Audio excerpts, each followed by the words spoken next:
Mr. President, Excellencies, ladies and gentlemen, the global COVID-19 pandemic has exposed the vulnerabilities of our societies and the fragility of humankind. And this pandemic is far from over. It overshadows other crises and conflicts around the world. The doomsday clock by the Bulletin of the Atomic Scientists recently reminded us that the existential threat of nuclear weapons have intensified in recent years. The clock now stands at 100 seconds to midnight. We have no time to lose. The danger posed by these hideous weapons has not diminished since the end of the Cold War. On the contrary, the risks are actually increasing as arsenals are being modernized and new delivery systems are being developed. A new nuclear arms race is actually unfolding in front of our eyes. And we cannot stand idly by and do nothing. We must eliminate nuclear weapons before they eliminate us. The entry into force of the Treaty on the Prohibition of Nuclear Weapons is a historic milestone for disarmament and a big step forward towards a world free of nuclear weapons. Austria is looking forward to the first meeting of state parties in Vienna within a year.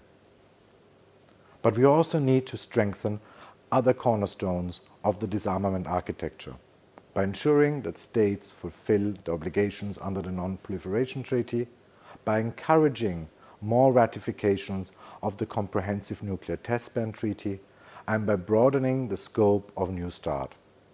We welcome its extension for 5 years by the United States and Russia as an important signal. Let us use this time to make additional steps, with Austria standing ready to host further strategic talks. Ladies and gentlemen, our duty to our citizens is not only to deal with the crisis of today. We have to prepare for the challenges of tomorrow and to ensure a peaceful future for many generations to come.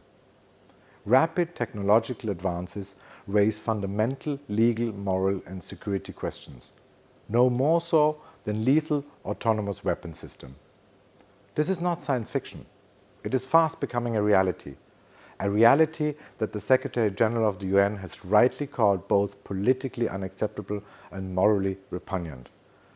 We cannot allow an algorithm to decide who lives and who dies. We must ensure that weapon systems without meaningful human control are banned under international law. With this aim in mind, Austria will host an international conference on this issue this autumn. I invite all of you to join us in Vienna. Another long-standing priority for Austria is the protection of civilians in urban warfare. I welcome the resumption of negotiations on a political declaration on explosive weapons in populated areas. We have seen prosperous cities razed down to the ground, hospitals destroyed, and schools reduced to rubble. The tragedies on the battlefields of Syria, Yemen, and Libya painfully demonstrate the need to protect civilians, now more than ever.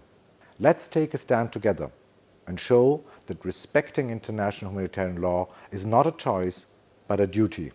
Mr. President, I deeply regret that disputes over who can participate as observer at the Conference on Disarmament have overshadowed the beginning of this session. This goes against the very spirit of multilateralism.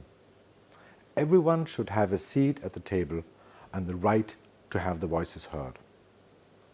And I strongly deplore that we are still facing a deadlock that prevents us from having effective negotiations within this conference.